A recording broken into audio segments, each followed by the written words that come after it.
Donc, il est 20 heures. Alors, bonsoir et bienvenue à cette séance extraordinaire du budget du lundi 26 janvier 2026. Alors, je procède officiellement à l'ouverture de la séance. J'aurais besoin d'un proposeur pour l'adoption de l'ordre du jour. Merci. Donc, avant de donner la parole à M. Ennis, je voulais vous lire quelques mots. Donc, ça va comme suit. Alors, chers citoyens, collègues du conseil municipal, mesdames, messieurs, merci d'être présents ce soir pour cette présentation du budget municipal. C'est un moment de l'année important pour vous présenter et pour vous expliquer nos choix et surtout pour vous démontrer comment nous planifions l'avenir de notre municipalité. Cette année, le contexte budgétaire est particulier, notamment en raison de l'entrée en vigueur d'un nouveau rôle foncier qui vient modifier la valeur des propriétés sur notre territoire. En parallèle, nous devons aussi composer avec une augmentation des dépenses, comme plusieurs municipalités actuellement. Les coûts liés à l'entretien des infrastructures, la voirie, le déneigement, les services aux citoyens, les contrats, les matériaux et même l'énergie ont tous augmenté. Il ne faut également pas négliger l'impact de l'augmentation du rôle foncier sur les quotes-parts de notre municipalité. À cela s'ajoutent des obligations qui sont incontournables, comme améliorer la qualité de nos services, maintenir et même augmenter la sécurité, soutenir nos organismes et répondre aux besoins grandissants de notre communauté. Malgré ces défis, nous avons travaillé avec un objectif clair, soit vous présenter un budget réaliste, équilibré et tourné vers l'avenir. Un budget qui protège les services essentiels et qui planifie les investissements nécessaires.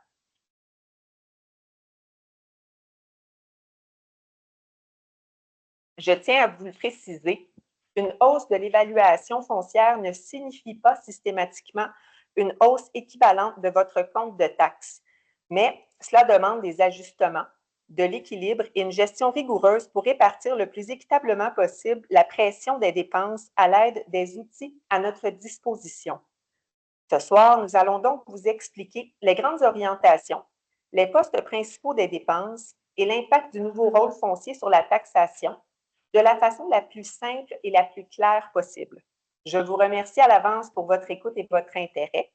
Votre participation est importante car ce budget, c'est celui de la municipalité et celui de notre milieu de vie. Donc, avant de donner la parole à M. Ennis, je tiens à préciser, la période de questions va être à la fin donc, de tous les points qui sont à l'ordre du jour. Donc, sans plus tarder, M. Ennis, je vous donne la parole. Merci beaucoup, Mme la mairesse. Donc, on débute ça? Vous êtes prêts? On va débuter, en fait, par parler du rôle foncier, comme Mme la mairesse l'a si bien mentionné. Donc, nous avons un nouveau rôle foncier pour 2026, 2027, 2028. Donc, qu'est-ce que ça signifie de façon globale? C'est qu'à partir du 1er janvier 2026, donc il y a effectivement 26 jours, le rôle foncier a été mis à jour. Donc, pour une valeur donnée là, de 1 milliard 113 millions 601 500 $. Donc, c'est la valeur que vous voyez au bas de l'écran. Donc, ça, c'était notre valeur au 31 décembre 2025. Donc, on s'est réveillé le 1er janvier 2026 et ce que la municipalité valait en termes de valeur foncière, donc, était 36,47 % plus élevé. Donc, ça totalise là, 1 milliard 519 737 100 $. Donc, on va regarder un petit peu plus en profondeur là, dans les prochaines diapositives avant de tomber dans le budget pur et dur. C'est quoi le rôle foncier? C'est quoi l'impact que ça peut avoir et comment les élus et l'administration doivent travailler à partir de ça? Donc, ce qu'il faut comprendre de cette diapositive-là, c'est qu'il y a eu une augmentation moyenne. Donc, les maisons en moyenne, donc il y en a qui ont augmenté de moins de ça, il y en a qui ont augmenté de plus que ça. Donc, l'augmentation moyenne de notre rôle foncier est de 36,47 %. Donc, on va regarder une petite vidéo qui va nous expliquer c'est quoi, en gros, l'évaluation foncière d'une résidence.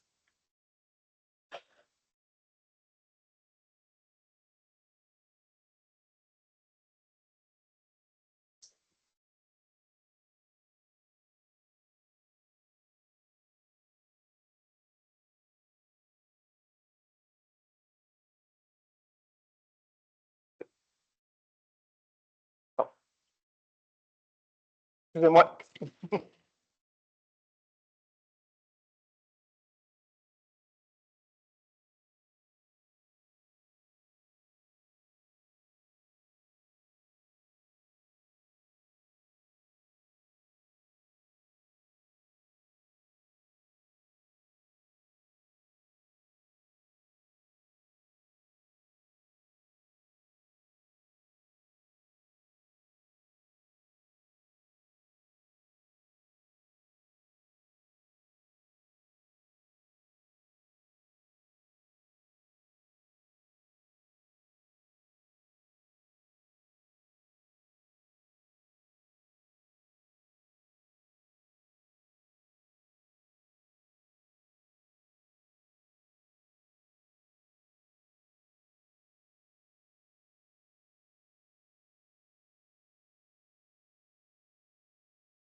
Donc, ce qu'on vient de vous expliquer, en fait, c'est pas propre à Saint-Fériol-les-Neiges. C'est bon pour toutes les municipalités du Québec. Donc, le rôle foncier est mis à jour à tous les 3 ans. Et en fait, il y a différentes méthodes pour évaluer une résidence. Et en fait, ce qu'il faut savoir, c'est que la valeur de référence est au 1er juillet avant le dépôt. Donc, pour nous, c'est le 1er juillet 2024. Ceci étant dit, comment tout ça impacte votre compte de taxes, l'augmentation de votre résidence? Et en fait, ce qu'on aimerait vous proposer, c'est de faire 2 petits exemples avec vous pour comprendre ce que ça impacte. Et en fait, on va faire un exemple où la valeur, l'augmentation, et ce sont des cas qu'on va voir dans la municipalité, là, quand on voit des 71 % d'augmentation de valeur foncière. Dans l'autre exemple, on est plus aux alentours de 8 % d'augmentation de valeur foncière. Donc, c'est des scénarios qu'on va voir. Et on va juste regarder ensemble ce que ça implique au niveau du compte de taxes. Donc, si on regarde cet exemple-ci, donc la colonne de gauche à l'année 2025, donc c'est une valeur, une résidence, pardon, qui valait 356 000 sur notre ancien rôle foncier. Donc, le 356 000 va devenir notre valeur de référence. Donc, au niveau du taux de taxation foncière pour 2025, le taux était de 64,7 sous par tranche de 100 $. Donc, la taxe foncière pour cette résidence-là de 356 000 était d'un montant de 2 303 $. On se réveille au 1er janvier 2026, notre résidence vaut 610 000 $. Donc, ça représente une augmentation de 71 % par rapport à, et tout ça a été évalué par rapport à la petite vidéo que vous avez vue, en fait, les méthodes d'évaluation. Donc, le propriétaire se retrouve avec une résidence qui a pris 71 % de valeur, pardon, et l'augmentation moyenne est de 36,47 %. Donc, cette résidence-là a pris beaucoup plus de valeur que la valeur moyenne. Donc, qu'est-ce que ça a comme impact? Nous, en fait, notre outil de travail, de la façon qu'on vient ajuster le rôle foncier, c'est qu'on prend l'augmentation moyenne, donc le 36,47 %, et on vient diminuer notre taux du 100 $ de 36,47 %. Le but, en fait, c'est de ramener entre le 31 décembre et le 1er janvier, de ramener en fait le même argent dans la municipalité, c'est notre valeur de départ. Donc, on vient diminuer ce 64,7 cents-là qui était le taux de 2025 et on le ramène, on l'ajuste en valeur de 2026 avec l'augmentation de 36,47 %. Ce taux-là, il nous donne 47,4 cents par tranche de 100 $ d'évaluation. Donc, pour cette résidence-là, qui valait 356 000 $ en 2025, maintenant, en 2026, elle en vaut 610 000 $. On applique le taux ajusté de 47,4 sous par 100 $ d'évaluation Donc, son nouveau compte de taxe, on n'a encore rien fait, on a juste ajusté le compte de taxe pour créer la même entrée d'argent dans la municipalité. Donc, ce compte de taxe-là est rendu à 2 891 $. Donc, cette personne-là a vécu une augmentation de son compte de taxe de 588 $. Donc, ça, c'est une réalité qu'on va vivre. La répartition de l'entrée d'argent dans la municipalité selon les valeurs foncières va se redistribuer dans la municipalité.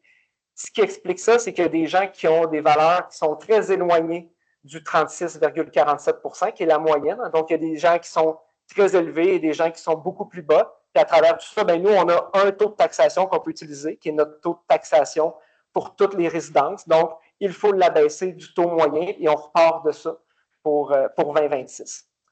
Donc, si on fait un autre exemple, un exemple peut-être plus fun pour le résident. Donc, encore en 2025, on part avec une valeur de la résidence de 356 000 $ au rôle précédent. Ce sera notre valeur de référence. Donc, encore là, on a le 2 303 $ de 2025. La nouvelle valeur de cette résidence-là en 2026 est maintenant de 384 500 $. Donc, ce qui signifie une augmentation de valeur de 8 %. Donc, beaucoup en deçà du 36,47 % qui est le taux moyen. Donc, si on y applique notre taux ajusté 2026, donc le 47,4 sous par tranche de 100 $, le nouveau compte de taxe foncière pour cette personne-là devient 1 823 $. Donc, cette personne-là va vivre une diminution de 480 $ sur son compte de taxe. Donc, ça, c'est ça avec quoi l'administration et les élus ont eu à travailler là, comme unité de départ. Donc, une augmentation moyenne de 36,47 %. On abaisse le taux de taxation de 36,47 % qui devient notre nouvelle valeur de référence.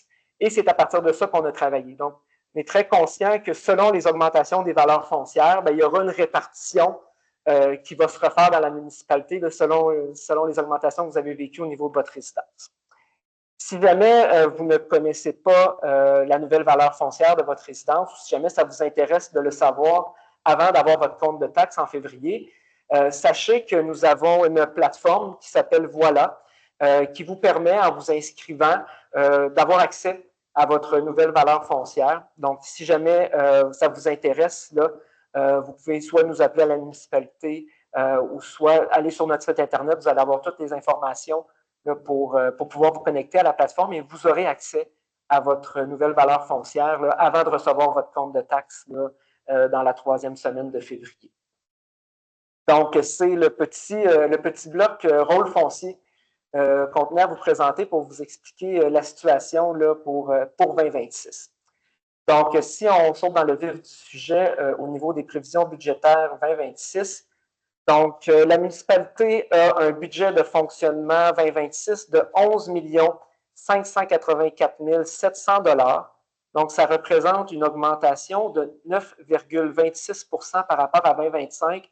Et je vous rassure tout de suite, là, ce n'est pas le taux d'augmentation des taxes, le 9,26, mais bien le taux d'augmentation du budget de fonctionnement. Donc, la municipalité a plusieurs sources de revenus, dont des taxes foncières, et donc l'ajustement de certains revenus là, qui font en sorte que le budget de fonctionnement passe à 11 584 700 $, ce qui est une augmentation de 9,26 %. Nous verrons plus tard là, dans la présentation ce que ça représente au niveau de la taxe foncière. Sinon, on va également vous présenter notre programme triennal d'immobilisation, donc nos fameux projets des prochaines années, qui totalise là, un montant avant subvention de 27 984 500 $. Donc, si on débute par les revenus, donc au niveau des revenus de taxation, donc c'est la taxation foncière, nous avions là, un budget en 2025 de 7 541 000 $ et un budget en 2026 de 8 143 000 $. Ça s'explique par l'augmentation, le nombre de résidences qui augmente, les gens qui font des réparations et aussi le taux d'augmentation de taxes foncières que nous allons voir plus loin. Donc, encore là, le 8 % n'est pas le reflet du taux d'augmentation de taxes foncières, mais bien de l'amalgame de l'augmentation globale de la valeur foncière et du taux de taxation. Sinon, au niveau des tarifications et des compensations, fait qu'on pense principalement à la tarification pour l'eau, l'égout, les matières résiduelles, donc la collecte et l'éco-centre, on parle d'une augmentation là, de 14 %, donc on passe de 1 769 900 à 2 200 au niveau des transferts, on passe de 179 000 à 471 300 donc c'est une augmentation de 163 %. Au niveau des services rendus, on passe de 216 000 à 183 200 donc principalement parce qu'il y a eu une répartition là, différente entre les services rendus et les transferts. Donc, il y a des éléments qui étaient considérés des services rendus que nous avons transférés dans les transferts. Donc, de là, l'impact de ce côté-là. On va prendre les questions à la fin. Je sais. Oui. Oui, dans le fond, la question pour ceux qui sont en ligne et qui n'ont peut-être pas compris la question. Donc, en fait, on nous demande la différence entre les transferts et les services rendus. Donc, au niveau des services rendus, de la façon que ça a été traité, c'est vraiment tout ce qui découle de des ententes particulières. Donc, exemple, nous avons une entente avec la Ville de Beaupré et ils nous rémunèrent un certain nombre de dollars. Même chose au niveau du MTQ, par exemple, nous aurions une entente particulière avec eux autres. Donc, ça a été considéré des services rendus. Et les transferts, ben, c'est plus ce qui est gouvernemental et qui n'a pas nécessairement d'entente qui est reliée à tout ça. Donc, je vous donne un exemple. Nous avons toujours un remboursement là, de 1 % de la TVQ. Donc, les transferts là, en font partie de ce côté-là. Sinon, si on y va au niveau des impositions de droit, donc principalement des taxes de mutation là, et autres impositions de droit, donc on passe de 590 000 à 680 000 donc c'est une augmentation de 15 % des revenus de ce côté-là. Au niveau des amendes et pénalités, on passe de 35 000 à 20 000 et on est venu se coller un petit peu plus à notre réalité là, de la dernière année où on avait surestimé là, nos revenus de ce côté-là. Donc, au niveau des intérêts, encore la même chose. En 2025, on s'était basé sur les revenus 2024. On avait surestimé un peu pour 2025. Donc, on revient là, vers quelque chose de plus raisonnable pour 2026 à 70 000 principalement, les intérêts, c'est les revenus qu'on peut générer de nos placements ou les intérêts qui sont collectés sur les comptes de taxes. Hein, donc, les gens qui viennent payer en retard leur compte de taxes, il y a des intérêts qui s'accumulent. Donc, c'est ces intérêts-là là, qu'on parle ici. Sinon, divers revenus, donc des autres revenus, là, je vous donne par exemple le pacte rural fait partie là, de ces autres revenus-là. Donc, c'est des petits revenus comme ça qu'on va mettre dans la section autres. Et sinon, au niveau des affectations, l'an passé, on avait prévu utiliser là, 150 000 plus ou moins 150 000 de notre surplus accumulé. Donc, cette année, ce qui sera utilisé du surplus accumulé, là, c'est 0 $. Donc, il n'y aura pas de surplus accumulé qui sera utilisé cette année, du moins pour le fonctionnement. Au niveau du détail des revenus de taxes, au niveau de la taxe foncière, comme je vous disais tout à l'heure, cette année, si on regarde la colonne 2026, on était à 8 143 000 $. Juste pour vous donner un petit peu l'idée au niveau du résidentiel versus du non-résidentiel. Donc, on parle souvent, là, vous entendez souvent le conseil vous parler de diversification des revenus. Hein. Vous savez qu'il y a une forte pression foncière sur les résidences. Hein. On n'a pas beaucoup de commerce et on n'a pas beaucoup d'industrie. Donc, on le démontre avec cette diapositive-là. Donc, du 8 143 000 $, il y a 7 386 400 qui viennent des résidences, donc des gens, donc des résidences. Et pour tout ce qui est non résidentiel, donc industriel, commercial, on parle d'un apport de 757 000 $. Au niveau des taxes de secteur, cette année, on passe de 407 200 $ à tout près de 400 000 $, donc 399 200 $, donc ce qui représente une diminution là, de 2 %. Et au niveau des services municipaux, comme je parlais tout à l'heure, la tarification eau, égout, matières résiduelles, et au niveau du centre d'urgence, le 911, donc on passe là, au niveau global de 1 346 700 à 1 601 000, ce qui représente là, une augmentation de 14 %. Donc, au total, là, si on regarde taxes foncières, taxes de secteur et les tarifications de services municipaux au niveau des revenus, si vous voyez en bas dans la petite ligne verte, là, donc on passe de 9 300 000 $ à 10 143 200 $, donc qui représente une augmentation de 9 %. Si on regarde les dépenses maintenant, Au niveau de l'administration générale, en 2025, nous étions à 1 928 000 $. Cette année, on passe, donc un 2 d'augmentation, on passe à 1 976 150 $. Au niveau de la sécurité publique, donc notre quote-part d'InsQ qui est inclus dans ce poste budgétaire-là, donc on passe de 1 347 500 à 1 501 000 $. Au niveau du transport, on passe de 2 544 600 à 2 976 200. Dans ce poste budgétaire-là, principalement, on a tout ce qui est contrat de déneigement.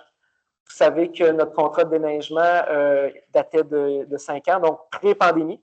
Donc, on a renouvelé notre contrat de déneigement et on a vécu une hausse là, de 35 d'augmentation au niveau du déneigement. C'est la hausse que les autres municipalités, les autres individus ont eu à travers la pandémie, que nous, on avait la chance de ne pas encore avoir eu parce qu'on avait renouvelé notre contrat juste avant la pandémie.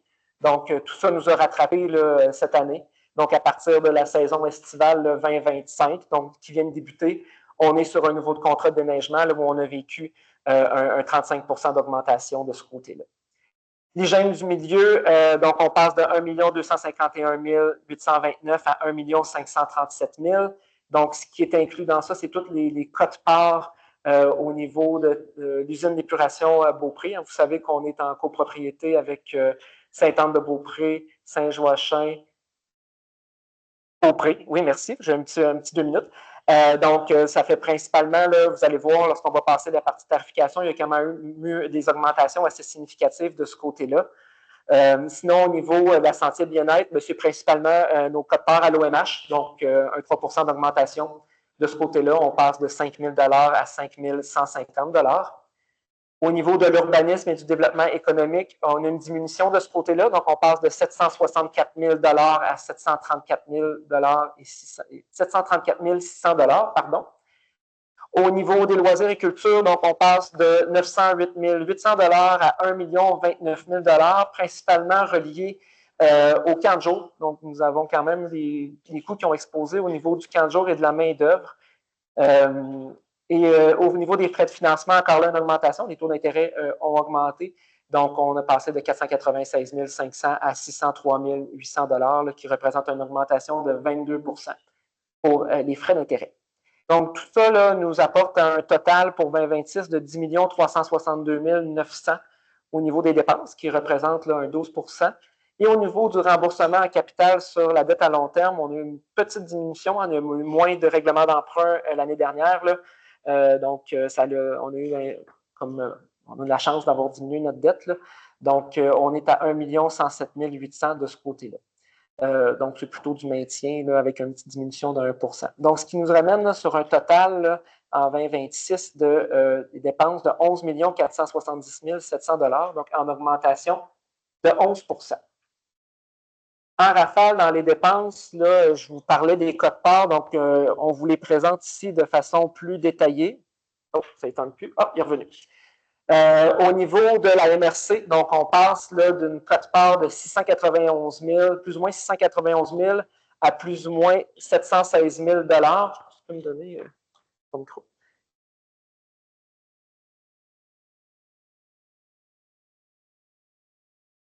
Un, deux. Et comme ça. Super, on va continuer. Donc, au niveau de la Sûreté du Québec, on a passé de 961 000 $ et on vient de passer le cap du million. Donc, on est à 1 500 000 $, donc qui est une augmentation de 4,6 %. Au niveau de l'OMH, on est à un 3 %, donc on est dans les normes de ce côté-là.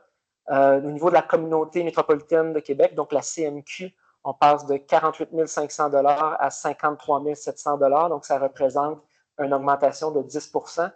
Au niveau de la régie intermunicipale de l'ARENA, donc on passe de 80 000 à 83 500 $, donc une augmentation de 4,4 %. Au niveau de l'usine d'épuration des eaux, donc en collaboration avec la ville de Beaupré et d'autres municipalités, et c'est là que le bas blesse, on passe de 245 100 $ à 386 500 $, donc ça représente des quotes-parts de 50,7 % d'augmentation. Au niveau du plus mobile, donc c'est sûr qu'au niveau de la comparaison, là, on a instauré un service supplémentaire. C'est sûr que l'augmentation là, explose. Donc, avec le bus 360, là, on passe d'une contribution de 30 000 à 105 000 donc ça représente, c'est sûr, avec des services supplémentaires, là, un écart de 350 %. Et sinon, au niveau de la contribution aux organismes, donc on passe de 72 000 à 75 000 Donc, c'est un 75 000 monétaire. Hein. Il faut savoir qu'il y a beaucoup de services rendus qui ne sont pas quantifiés, qu'on travaillera à monnayer et quantifier là, en 2026. Donc, c'est sûr que notre rapport au niveau des organismes est beaucoup plus élevé là, que le 75 000 monétaire qu'on voit là. Mais ce sera là, quelque chose qu'on pourra vous présenter là, dans le cadre du budget 2027. Donc, au niveau des cotes-parts, on passe là, dans 2 133 000 en 2025 à 2 430 000 en 2026, ce qui représente là, une augmentation arrondie là, de 14 %. Donc, vous savez qu'au niveau des cotes-parts, on n'a pas grand-chose à dire. On reçoit la facture et on la paye. Donc, c'est sûr que certains éléments qu'on peut mettre en place, là, donc on pense par exemple, là, vous allez voir dans le PTI tout à l'heure, on a un programme de gainage pour certains de nos conduites d'eau. Donc, on est en train de se préparer là, pour les prochaines caractérisations au niveau de notre entente avec la Ville de Beaupré pour l'usine d'épuration pour se mettre dans une meilleure position et diminuer là, ces cotes-parts-là. Là. Du moins, c'est le pari qu'on va prendre là, pour les prochaines années. Au niveau du taux de taxe, donc si on regarde ça, au niveau résiduel, qui est le résidentiel, donc le taux 2025 était à 64,7 sous. Donc, le taux ajusté, donc on vous parlait tout à l'heure, qui est diminué du 36,47 % qui devient notre taux de référence, et à 47,7 sous, et le taux 2026 donc, sera de 49,8 sous, donc qui représente une augmentation de 2,4 sous, donc ce qui représente une augmentation là, de 5 %. Ce 5 %-là vient se répliquer là, sur le taux non résidentiel, donc le taux commercial. Donc, on était à 1,74 sous en 2025. On est passé à 81,4 sous au niveau du taux ajusté. Donc, on vient augmenter le taux de 5 là, qui nous donne un taux de 88,3 sous du 100 au niveau commercial pour 2026. Taux agricole, même chose que le taux résidentiel. Donc, on passe à 49,8 sous par tranche de 100 Au niveau industriel, donc même chose que le commercial, donc on passe à 88,3 sous du côté du taux industriel. Et au niveau du terrain vague, des terrains vagues desservis, donc parce que les élus voulaient envoyer un message de ce côté-là, donc on a décidé de maintenir le taux. Donc le taux qui était à 79,5 sous en 2025 avant l'ajustement, donc on l'a maintenu. Donc il est à 0,8 là, 0,80 sous par tranche de 100 pour les terrains vagues desservis. Au niveau des taux de taxation, si on regarde ça avec les tarifications maintenant, donc au niveau de la taxe foncière, comme je disais, on est passé là, à 49,8 sous. Si on regarde la colonne verticale là, au taux 2026, qu'on va défiler jusqu'en bas, là. Au niveau de la tarification pour les services municipaux, donc l'eau, donc quand on vous disait là, que les augmentations, et c'est des augmentations qui sont très ponctuelles dans le sens où on regarde l'expérience 2025 et on ajuste. Donc, ne veut pas dire que les taux ne redescendront pas. Là, vous avez des taux qui diminuent, mais on se base vraiment sur l'expérience 2025 pour venir ajuster le taux 2026. Donc, on va se baser sur l'expérience 2027 pour venir ajuster le taux 2026. Donc, c'est des tarifications où souvent il y a un petit peu plus de volatilité. Donc, au niveau de l'eau, on passe de 116 à 146 qui est une augmentation de 20 Et ça, ce sont des tarifications fixes là, sur les résidences. Donc, c'est une augmentation directe de 20 là, pour les gens qui ont le service d'aqueduc. Au niveau de l'égout, on passe de 139 à 173 Quand on regardait tantôt là, au niveau de l'usine d'épuration des eaux de la Ville de Beaupré, ben, c'est ici là, que ça vient transparaître. Là. Donc, on parle d'une augmentation de 24 de ce côté-là. Au niveau de la collecte des matières résiduelles, et cette année, on a fait exprès pour les séparer, là, parce que vous savez qu'on a, en fait, la municipalité a acheté des camions et on a débuté depuis le 1er janvier à faire nous-mêmes la collecte. Et il y avait des gens qui avaient beaucoup de craintes et qui se demandaient si on allait être capable d'être rentable ou on allait rentrer dans notre argent avec tout ça. Donc, le taux là, pour 2026, donc on passe d'un taux de 133 à un taux de 136 pour la collecte des matières résiduelles. Donc, c'est une augmentation de 2 de ce côté-là. Et en fait, les autres municipalités ne sont même pas prises encore en considération. Donc, vous savez que c'est un projet qui est en collaboration avec Saint-Joachim et Saint-Tite. Donc, on pourra s'attendre dès l'année prochaine, là, dès le 1er janvier 2027, à ce que, encore là, il y ait moins de pression au niveau de la collecte résiduelle parce qu'il y a certaines dépenses qui seront partagées avec ces deux municipalités-là, que cette année, on a pris entièrement à notre charge, là, parce que ces deux municipalités ne sont pas encore dans notre entente là, intermunicipale. C'est intéressant à savoir, là, on a eu une subvention du NAMASH de ce côté-là pour la collecte des matières résiduelles. Donc, c'est un 350 000 sur 3 ans qu'on va être capable d'aller chercher grâce à ce projet de collaboration avec les deux autres municipalités, donc Saint-Joachim et Saint-Tite-des-Capes. Au niveau des éco-centres, très forte augmentation du volume de déchets qui a été apporté en 2025. Donc, et une augmentation aussi des coûts de transport. Donc, on parle d'une augmentation pour l'éco-centre directement. On passe de 57,50 à 73 donc, encore là, c'est des tarifications qui peuvent être très volatiles, dépendant du tonnage qui sera apporté à l'éco-centre en 2026, mais on va réajuster le taux en 2027.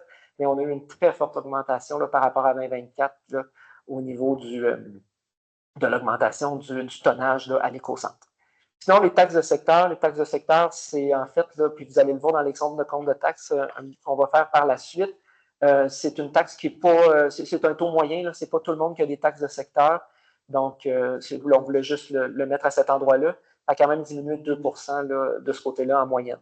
Et sinon, les fosses septiques, donc nous étions à 104 pour les fosses septiques. Nous revenons en 2026 là, à 99 au niveau de la tarification pour la vidange des fosses septiques. Donc, c'est une diminution de 5 de ce côté-là. Donc, l'exemple de compte de taxe. Comment on prend une valeur de maison, puis comment que tout ça va venir s'atterrir là, dans votre compte de taxe concrètement. Donc, on va faire un exemple avec tous les services, donc qui est l'exemple de gauche, et on va faire un exemple avec sans aqueduc et sans égout, donc quelqu'un qui aurait seulement le service des fosses septiques. Et pour le bien de la chose, là, on a pris une augmentation moyenne de résidence qui est de 36,47 donc qui est l'augmentation moyenne. Donc, si on commence là, dans tous les services avec la colonne verte pâle, donc 2025, donc si on y va en rafale, donc une résidence de 365 000 avait une taxe foncière en 2025 de 2 362 et des tarifications donc de 116, 139, 133, 57 et 50 et une taxe de secteur, comme je vous disais, qui est un taux moyen qui est appliqué. Ce n'est pas tout le monde qui a la même taxe de secteur si vous en avez une. Et en fait, ça nous amenait là, à un montant du compte de taxe de 2 980 et 50. Si on regarde la même résidence pour 2026, donc elle a augmenté de 36,47 donc elle est en plein sur la moyenne. Donc, le rôle foncier dans cet exemple-là n'a pas d'impact.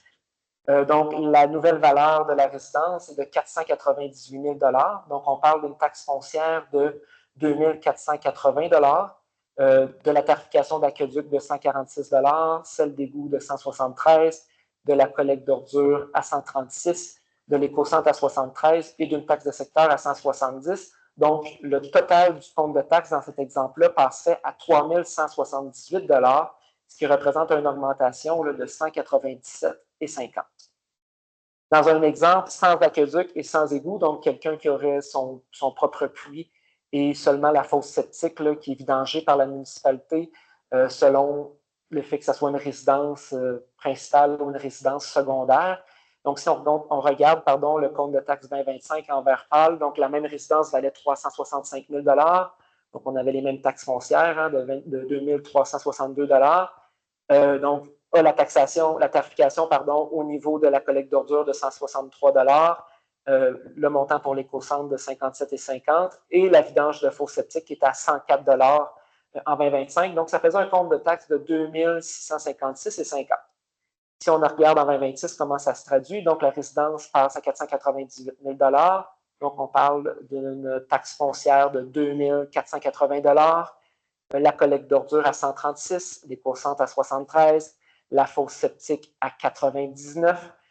Donc, on est dans un compte de taxe de 2 788 donc ça représente pour une personne sans aqueduc et sans égout une augmentation de 131,50 on voulait vous mettre certaines, en fait, on voulait se comparer par rapport à d'autres municipalités. Et souvent, on le fait avec le taux de taxation. Donc, on vous dit chacune des municipalités, c'est quoi le taux de taxation. Et pour nous, on trouvait que ce n'était pas la meilleure donnée à vous présenter. Donc, pour ceux qui s'intéressent au niveau du MAMACH, vous pouvez aller chercher chacune des municipalités et vous obtiendrez leur profil financier. Il y a une foule d'informations pertinentes dans ces profils financiers-là.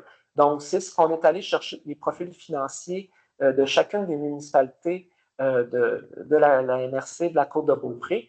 Et une des données intéressantes qu'on est allé chercher, c'est les charges nettes, donc les dépenses par unité de logement. Donc, c'est quoi le compte de taxes moyen, on va dire comme ça, au niveau des autres municipalités de la MRC de la Côte-de-Beaupré. Donc, on a le premier, la MRC, qui se trouve être la valeur moyenne, donc de 3 641 et c'est des données qui sont 2023 et 2024. Donc, les profils financiers sont tout le temps produits une année en retard, donc pour votre information.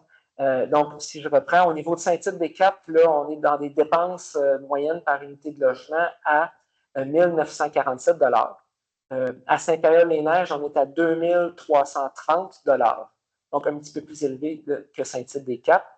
Au niveau de Saint-Joachim, on est à 3 147 donc il y a quand même une bonne différence. Là.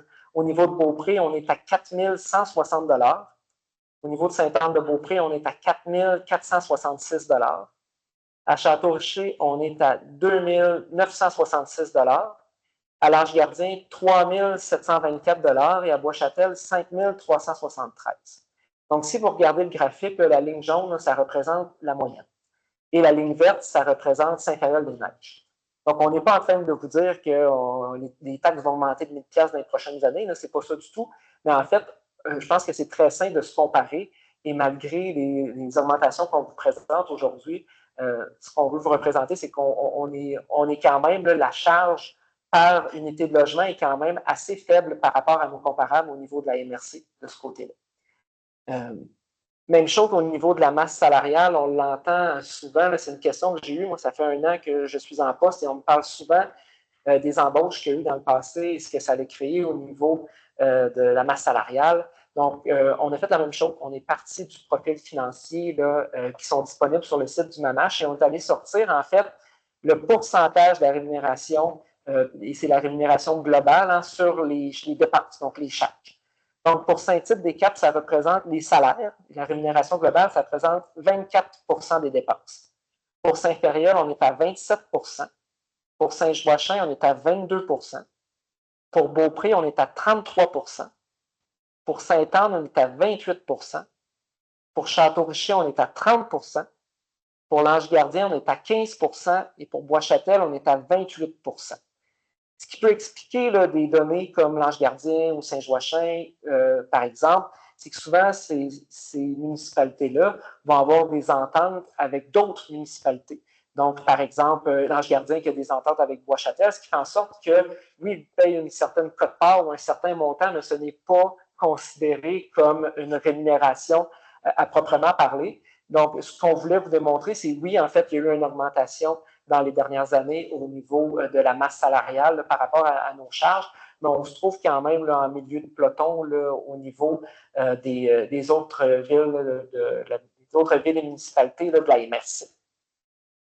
Donc, Madame la mairesse, c'est ce qui ferait le topo au niveau budgétaire avant de passer au plan triennal d'investissement. Merci beaucoup. Donc, ça nous amène au point 3 de notre ordre du jour, présentation et adoption des prévisions budgétaires 2026. Donc, le conseil municipal adopte le budget pour l'année financière 2026 tel que présenté, un total de 12 283 900 $. Les affectations, donc remboursement de la dette à long terme, 1 107 800 $. Remboursement du fonds de roulement, 193 000 $. Fonds élection à 6 000 $ pour un total de 1 306 800 $. Donc, le budget total moins les amortissements d'1 921 000 $ donne 11 669 700 $, qui est équivalent à nos revenus. Donc, je vais prendre un proposeur. Merci. Donc, c'est ce qui nous amène au point 4, présentation et adoption du programme triennal d'immobilisation 2026, 27 et 28. Donc, je vous passe la parole, Céline. Oui, donc on va partager l'écran pour ceux qui sont en ligne. Donc, si on y va au niveau des immobilisations. Donc, pour 2026, ce qui est prévu, donc on continue là, les plans et devis au niveau de la réfection des rues Notre-Dame et Petit-Bourg pour des travaux que vous allez voir prévus en 2027.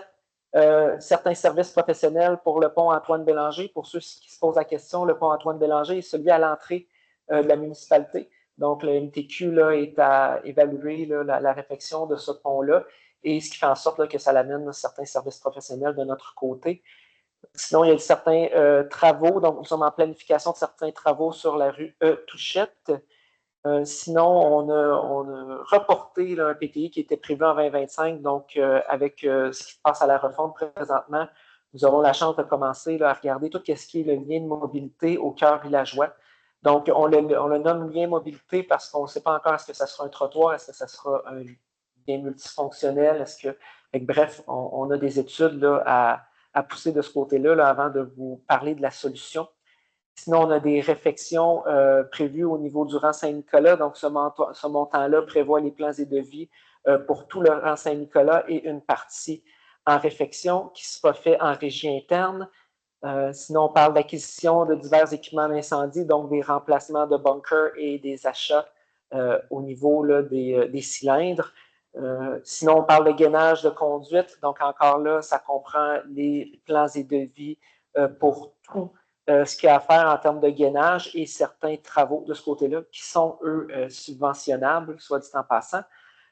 Sinon, en fait, on est en définition de projet au niveau de la caserne de pompiers. Donc, on est à se poser la question à savoir est-ce qu'on rénove celle qu'on a là ou on la déplace tout simplement dans un lieu plus stratégique. Donc, c'est les études qu'on va lancer cette année. Sinon, on est en remplacement de véhicules au niveau de la voirie, plutôt des véhicules de service, donc des bons vieux pick-up. Également, notre 4 roues qui est en fin de vie, notre VTT qui est en fin de vie qui devra être remplacé. Encore là, on a accès à des subventions de ce côté-là. Sinon, diverses pièces et équipements au niveau de la voirie pour un montant de 80 000 on parle d'installation et de remplacement de diverses enseignes dans la municipalité pour un montant de 40 000 informatique et logiciel. Donc, on a fait des gros travaux l'an passé. Si vous vous souvenez, informatique et logiciel, on avait un montant qui était 4 fois plus élevé que ça. Donc, on revient là, à la stabilité. Donc, on est plus dans le roulement, l'achat de matériel informatique qui est en fin de vie. Donc, on revient à quelque chose là, qui est plus normal de ce côté-là. On a fait d'énormes travaux, fait qu'on prend le temps d'assimiler tout ça aussi, s'assurer qu'on utilise chaque logiciel à 100 sinon, au niveau de notre centre communautaire, là, on a la mise à jour de notre PFT à faire de ce côté-là, donc le centre communautaire qui est le 33 de rue de l'Église. Sinon, on a certains travaux à l'hôtel de ville à effectuer pour une valeur de 16 000 et des mises à niveau de nos puits pour une valeur de 15 000 et nous débutons là, un programme de remplacement. En fait, au niveau du Faubourg-Nord, c'est un programme de remplacement, mais vous allez voir notre pépine dans ce coin-là, creuser des fossés.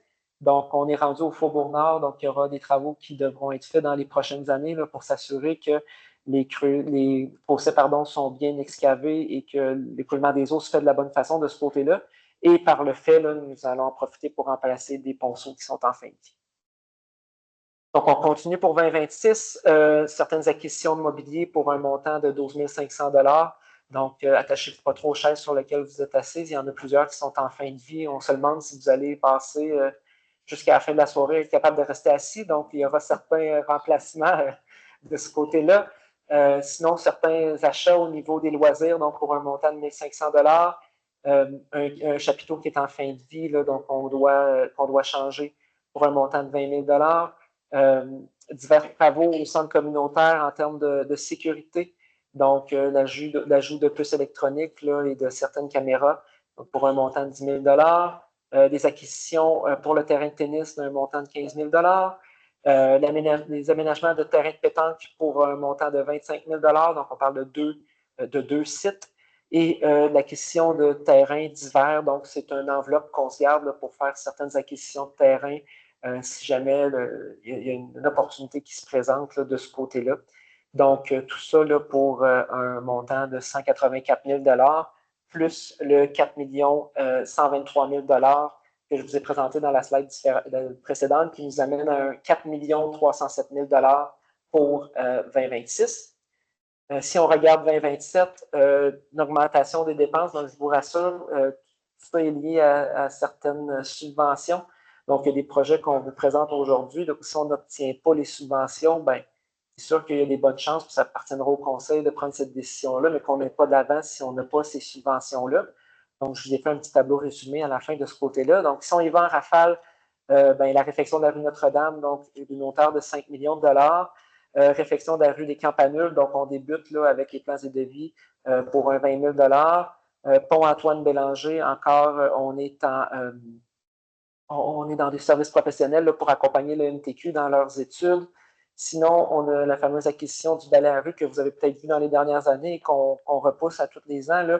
Il y a certaines subventions potentielles auxquelles on peut avoir accès. Donc, on attend là, de trouver le bon moment et les bonnes subventions pour procéder. Les travaux au niveau de la rue Touchette, donc des travaux de soutènement qu'on doit faire à l'entrée de la rue. Sinon, on continue avec le lien mobilité. Donc, on prétend qu'en 2027, on aura la solution. Donc, on pourra commencer à faire certains travaux. Sinon, on continue les réfections au rang Saint-Nicolas, toujours en régie. Sinon, l'acquisition de certains équipements incendies, donc c'est une récurrence. Là. Les bunkers et les cylindres ont une durée de vie limitée, donc on doit les changer là, de façon récurrente. Donc, on retourne à un investissement de 20 000 plutôt que 42 000 là, pour notre acquisition au niveau des équipements incendies. Sinon, on a notre autopompe qui s'approche tranquillement de sa fin de vie utile, donc elle a plus de 20 ans. Donc, on devra lancer des services professionnels là, pour gérer tout ça. Sinon, on parle d'une réfection potentielle de l'avenue Royale, encore là, selon la disponibilité des subventions. On terminerait les gainages. Hein. Dans le fond, le but, c'est de terminer les gainages avant la prochaine caractérisation pour notre entente avec Beaupré. Donc, ce qu'il faut comprendre, c'est que moins on a de perte d'eau, mieux on est positionné pour notre caractérisation. Donc, c'est pour ça qu'on veut se dépêcher à faire ces travaux-là. Donc, on parle aussi des plans et devis pour la réfection potentielle de la rue Franklot. Et si tout va comme prévu au niveau de la caserne de pompiers, donc on aurait fait cette année les plans et devis, donc on sera là en mode appel d'offres pour la construction ou la rénovation de la caserne de pompiers, bien sûr, moyennant là, des subventions. On parle aussi on continue dans le fond les installations, les remplacements d'enseignes pour un montant de 10 000 et encore informatique et logiciel, on aura une petite implantation potentielle d'un logiciel au niveau de l'incendie. Donc, une petite implantation là, qui tourne autour de 20 000 donc on aura à se positionner pour 2027 de ce côté-là. Et sinon, on rentrera là, en phase de remplacement de notre rétrocaveuse. Donc, si on continue pour 2027, donc on se lance aussi dans les plans de devis pour la réflexion de la rue Guillot. Et on continue nos remplacements de ponceaux dans le Faubourg-Nord, hein, parce que c'est un programme sur 3 ans. Là, donc, creuser les fossés et remplacer les ponceaux. Sinon, on entre également là, dans un processus de réfection de la côte de la rivière des Roches.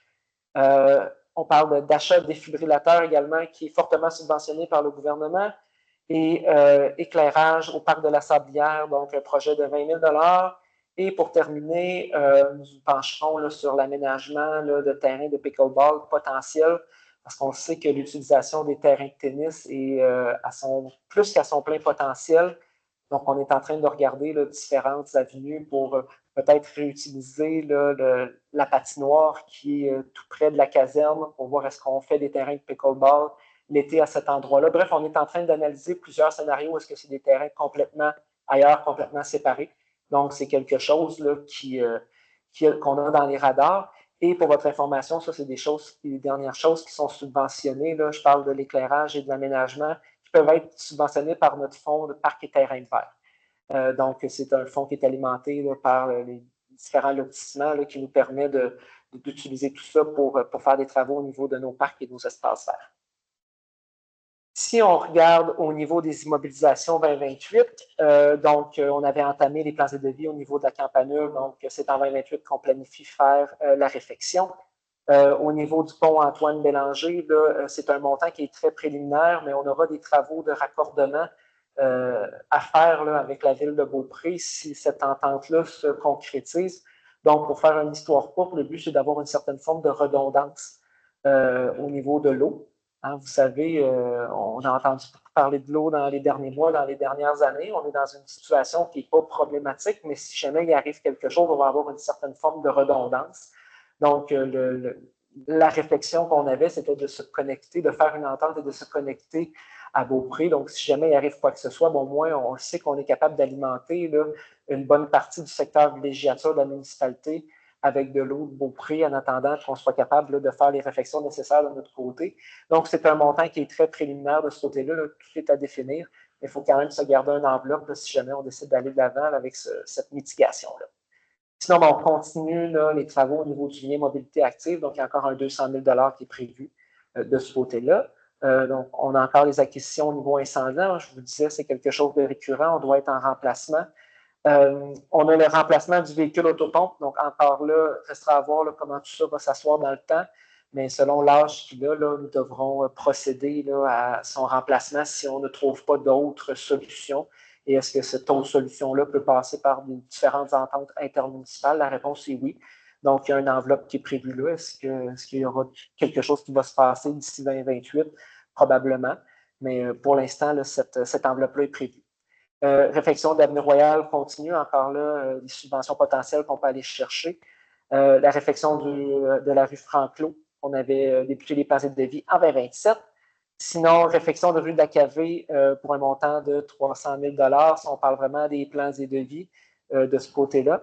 Sinon, fin de la caserne de pompiers, donc tout dépendant de ce qui arrivera avec la caserne de pompiers, ça sera là, dans la deuxième année de construction, de réparation, donc il y aura probablement des montants résiduels à prévoir là, de ce côté-là.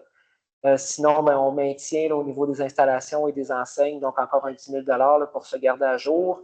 Informatique et logiciel, on revient à notre 20 000 habituel. Au niveau du centre communautaire, donc la refonte là, viendra, le plan de refonte d'urbanisme viendra nous aider dans tout ça à se positionner, à savoir qu'est-ce qu'on fait avec notre centre communautaire. Donc, est-ce que c'est une rénovation du 33? Est-ce que c'est un déménagement? Donc, avec les services professionnels qu'on aura fait en 2026, là, on aura une bonne idée. Puis le but, ce n'était pas de tout mettre en même temps. Là, on parle d'une caserne, donc c'est déjà quelque chose, même si c'est subventionné, qui a un poids financier pour la municipalité. Donc, on a poussé plus loin dans le temps là, le centre communautaire.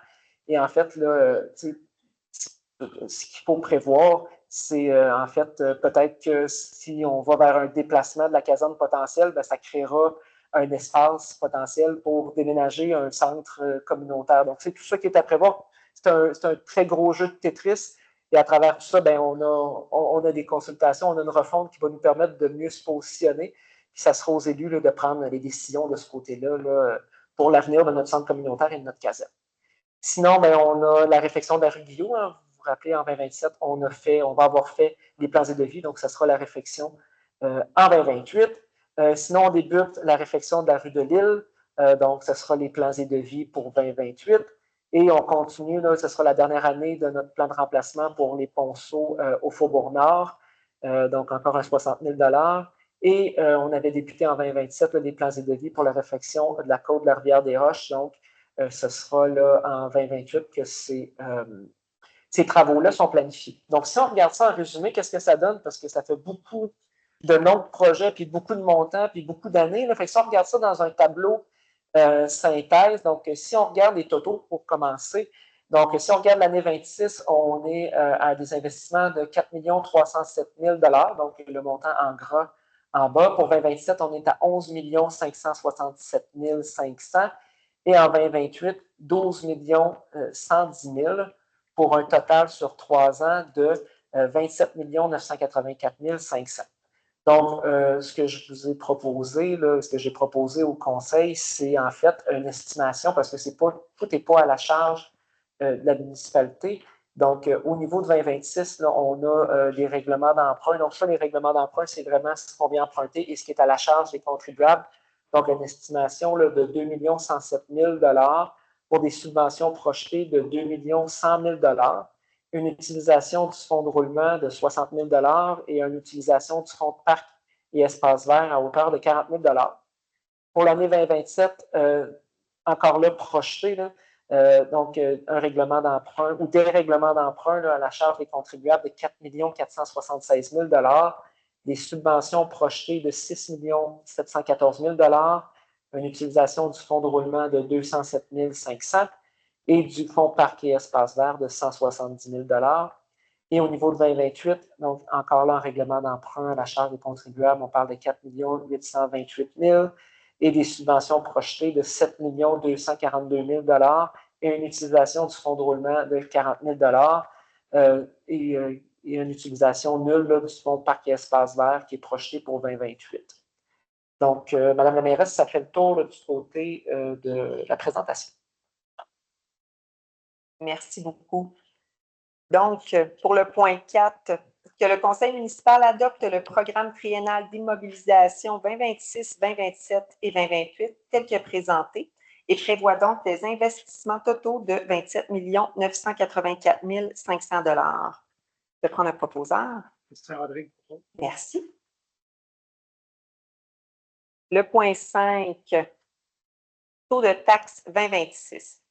Que le conseil municipal fixe les taux de taxes foncières pour l'année 2026 comme suit.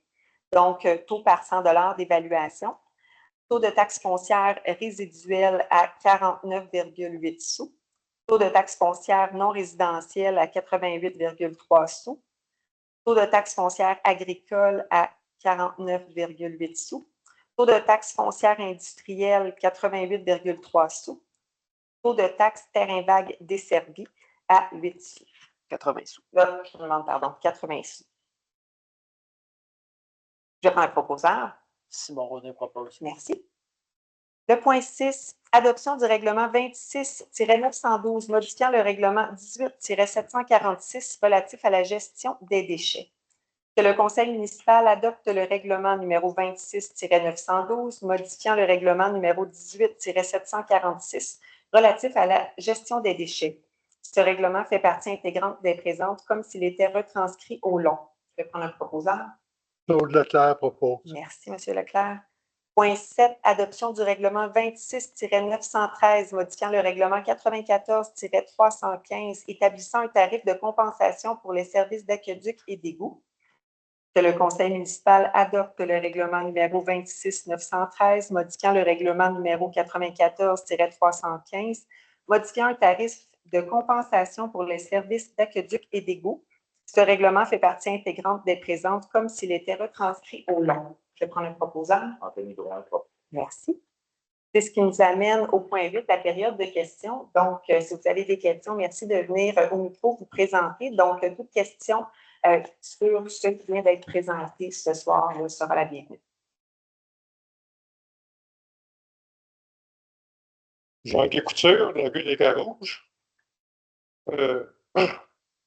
Les notions de comptabilité là, sont un petit peu fragilisées. Je ne vois pas d'amortissement dans vos dépenses.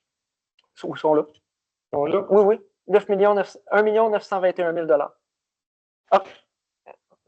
Ça, allez-y, M. Ennis. Oui, elles sont là. Elles sont de 1 921 000 Ça a été nommé par la mairesse lors de l'adoption de la résolution. Il y a des frais d'emprunt. Il y a de l'amortissement. Je ne sais pas qu'est-ce que vous remboursez avec qu'est-ce qui est de l'amortissement. C'est-tu pareil? Je vais redonner le micro à M. Ennis sur les technicalités. Parce que moi, je ne suis pas certain d'avoir compris votre question, M. Couture. Tu as des frais d'emprunt. Oui. Tu as de l'amortissement. Oui. C'est-tu compris dans 1 million sans que tout ça? En fait, au niveau de la présentation qu'on fait, on prend les dépenses, on ajoute l'amortissement, donc ça fait notre excédent comptable. Donc, nos revenus moins nos dépenses. Là, l'amortissement est inclus. Et à partir de là, on fait nos ajustements pour venir déterminer l'excédent fiscal. Donc, on ajoute notre paiement de notre dette à long terme. on vient retirer l'amortissement, puis après ça, on vient faire les ajustements au niveau de nos différents fonds, et c'est là qu'on vient déterminer l'excédent fiscal. Ce que la municipalité, le MANACH nous demande, c'est que l'excédent fiscal balance. Donc, on doit arriver à 0. Donc, ce qu'on fait au niveau du comptable, c'est on considère le 1 921 000 qui est l'amortissement comme une dépense. Donc, on vient déterminer notre excédent comptable, et à partir de là, on vient fiscalement ajuster le tout pour que l'excédent fiscal arrive à 0. Donc, ce qu'on vous a présenté aujourd'hui, c'est un excédent fiscal qui arrive à 0. Deuxième question sur l'amortissement. Rang Saint-Nicolas, on l'aurait fait, on l'aurait fait. Est-ce qu'on amortit sur une période de 40 ans en le refaisant tous les 20 ans? Monsieur Ennis? En fait, c'est une excellente question. Le gouvernement, à travers le Conseil du Trésor, nous dicte les amortissements qu'on doit mettre sur certains. 40 ans. Non, en fait, je ne suis pas certain, je pense que c'est 15 ans au niveau de l'asphalte. Donc, c'est vraiment, c'est pas nous qui décident ça, c'est vraiment dicté là, par le Conseil du Trésor et même au niveau des règlements d'emprunt. C'est pas nous qui décident quelle longueur, quelle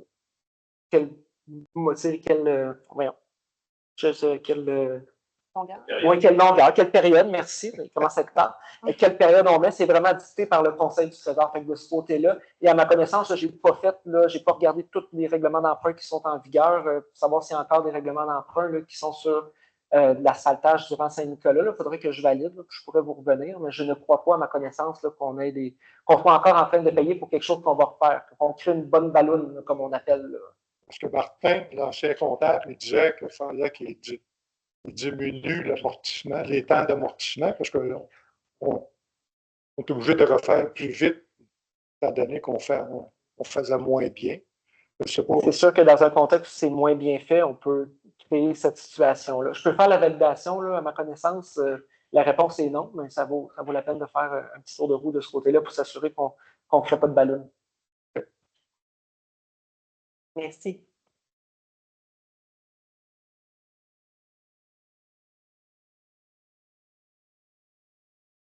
Robert Pilote, rue de la Butte. Bonsoir. Bonsoir.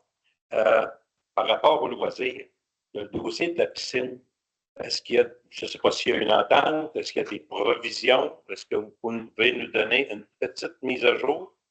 Est-ce qu'il y a quelque chose dans le budget là-dessus? Effectivement, vous avez eu l'œil. Non, le Conseil a décidé de ne pas mettre d'argent pour le projet piscine dans le budget. Donc, ça a été un choix, justement, le considérant tout ce qui vous a été présenté, l'augmentation un peu partout de toutes les dépenses, tout ça. Donc, c'est ça pour l'instant. Vous n'avez pas mis d'argent, mais ce qui motive ça, est-ce que les demandes de Beaupré sont considérées comme excessives par rapport à ce que serait l'utilisation proportionnelle de Saint-Féréol par rapport à Beaupré et autres? Bien, je pense qu'il y a une partie qui est subjective là-dedans, dans le sens que, comme vous le savez, ça fait plusieurs années qu'on essaie de trouver une entente avec la piscine, puis tout récemment, justement, là, avant les fêtes, en tout cas, je crois, avant les fêtes, là, on s'est rencontrés, les municipalités participantes, pour justement regarder une énième fois est-ce qu'il y aurait matière à s'entendre. Puis l'offre qui était sur la table, bien, pour nous, elle était encore trop élevée par rapport à justement le montant qu'on souhaite mettre par rapport à ce projet-là. On ne s'est jamais caché au niveau de la municipalité. Hein. On aurait toujours voulu être capable d'être utilisateur-payeur. Ouais. À notre sens, utilisateur-payeur égale une cote-part plus un prix à la porte. Mais c'est pas tout à fait comme eux. C'est qu'on embarque dans le déficit en fonction des valeurs foncières. Probablement ça. En effet. Bon. C'est pas toujours facile avec Beaupré. Une question, les droits de mutation, ça amène quand même pas mal d'argent. Sur le plan légal, parce qu'on sait que la population vieillit. Je viens de lire un article où les gens disent « la maison est grande, c'est beaucoup d'entretien, je veux aller en plus petit ». Quelqu'un qui est à Saint-Féréol et qui veut se relocaliser dans plus petit, est-ce qu'il paye un droit de mutation égal en fonction de la valeur de la nouvelle propriété, ou c'est s'il y a une baisse de valeur de propriété, il n'en paye pas. Est-ce que vous avez la possibilité de faire quelque chose comme ça? Est-ce que la loi le permettrait? C'est peut-être quelque chose à considérer, parce qu'à un moment donné, les gens regardent ça et disent, ben la maison, puis le terrain, puis c'est ci, c'est ça.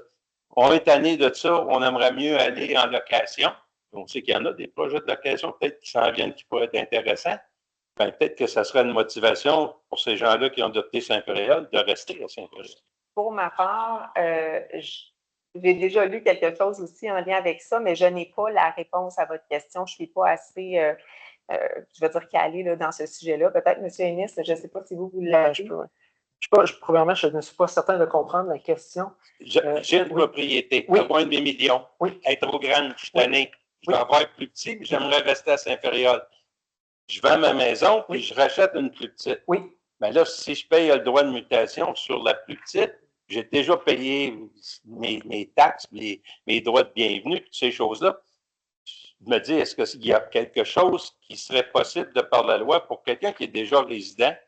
Tu comprends que si j'achète quelque chose qui est plus cher, ben, au moins je paierai sur la différence plutôt que sur le plein montant. Juste pour valider, la taxe de bienvenue et la taxe de mutation, c'est la même chose. Oui, oui. Il y a déjà cette taxe. À mon âge, pourquoi on utilise un mot-là? En fait, c'est une excellente question. Ce que je comprends, c'est qu'au niveau de l'âge, de faire un programme, parce que ce qui est possible, par exemple, c'est d'être capable de payer en plusieurs versements les taxes de mutation. Donc, ça, c'est quelque chose là, que j'ai présenté à l'ancien conseil et je vais revenir à la charge avec le nouveau conseil parce que je pense que c'est quelque chose d'intéressant. Mais de là, être capable de légiférer pour un groupe d'âge, je ne sais pas si c'est faisable. Même si ce n'est pas un groupe d'âge, juste le fait d'avoir c'est juste le fait de te relocaliser. OK, juste à quelqu'un qui aurait une plus grande maison et qui en a fait. Je tenais l'exemple des personnes âgées. Excusez-moi, je vais gestiquer sur l'âge, pas la. Personnaliser la question. On peut regarder. Je ne sais pas qu'est-ce qui est possible au niveau légal. Non, hein, c'est ça.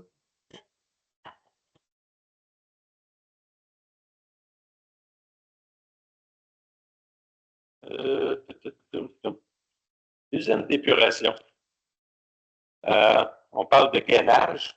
Là, il y avait un montant de 2 millions en 2026, 900 000 en 2027. Le gainage, si je me rappelle bien, la méthode de facturation, là, la quote-part de municipalité est en fonction du volume qui est envoyé, l'eau, et les matières en suspension. On a eu des gros défis avec ça. J'estime qu'on a déjà payé $250 000 de trop. On l'a tout trouvé, cette affaire-là. Est-ce que lors des caractérisations, c'est plutôt l'âge. Dans une période, là, ça s'est resserré, là, mais à un moment donné, c'était du n'importe quoi. Fait que là, je me pose la question, c'est quand la prochaine caractérisation et qu'est-ce qu'on met en place pour s'assurer que ça va être fait selon les règles de l'art pour pas qu'on s'en refasse passer un sapin, si vous me permettez l'expression. La date exacte, je laisserai M. Ennis répondre dans un deuxième temps, mais ce que je peux vous dire, c'est que je sais qu'il y avait maintenant de nos employés qui allaient sur place aussi pendant la caractérisation. Ouais. Donc, qu'est-ce qu'on met en place, entre autres, c'est ça, d'avoir une forme de double vérification, là, si je peux dire. Là. Je pense qu'il y a ça. Celui qui gère le contrat, c'est Beaupré. Ils ne sont pas là, ou il n'y a à peu près pas. Ils donnent un contrat. On a eu des grandes destinations sur quelles devaient être les façons de faire. On leur a tout expliqué ça. Puis finalement, on avait gagné le point que ça allait être fait comme ça. Et même là, les gens qui venaient le faire étaient pas de la plus haute compétence. Donc, la façon de le faire faisait en sorte qu'on pouvait encore s'astiner sur la qualité des résultats. Je pense que M. Ennis, il y a plus de détails, là, considérant que c'est quand même technique. Là, je vais le laisser compléter la réponse. 2028 pour votre gouverne. Donc, c'est pour ça que la prochaine caractérisation va se faire en 2028. Donc, ça nous laisse 2026 et 2027 pour se préparer. Donc, de là, les travaux de gainage dans le PTI. On a déjà, pour votre gouverne, là, on a déjà des petits contrats qui ont été donnés pour l'usine d'épuration pour d'autres dossiers et on a demandé d'être partie prenante. Donc, ce qui arrivait, ce qu'on se rendait compte, c'est qu'on n'était même pas, puisque le donneur d'ordre n'était pas Saint-Fériol-les-Neiges, on n'était même pas invité aux rencontres, on n'était même pas informé. Donc, depuis, là, moi, ça fait quand même un an que je suis là, j'ai eu la chance, tous les mandats qui ont été donnés, soit moi ou un représentant de la municipalité, là, étaient autour de la table, donc pour pouvoir intervenir. Donc, je m'attends à ce que ça soit la même chose au niveau des caractérisations. Puis on va le nommer, puis on a toujours eu de la collaboration, du moins moi depuis un an, puis depuis que je le demande. Parce qu'il y a des intervenants qui ont changé de l'autre côté. Je ne peux pas le dire parce que moi, ça fait juste un an que j'interagis, là. Mais, dans le fond, nous, la demande, puis l'ouverture qu'on a eue jusqu'à maintenant, c'est d'être partie prenante, d'avoir notre mot à dire.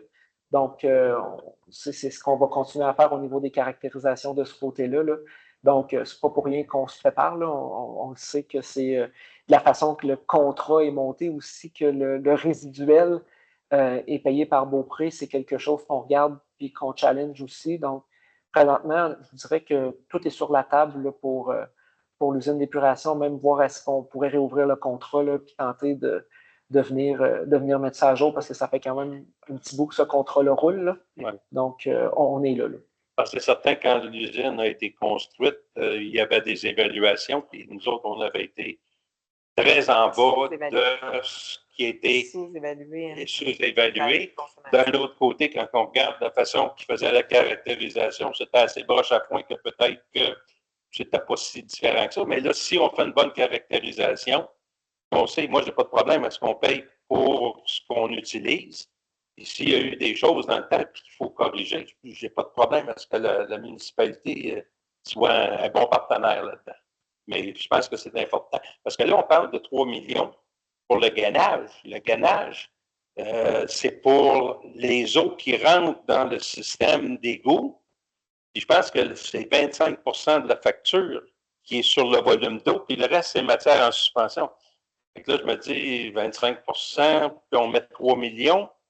Pour le 75 c'est quoi qu'on fait pour s'assurer qu'on n'est pas sur une ballonne?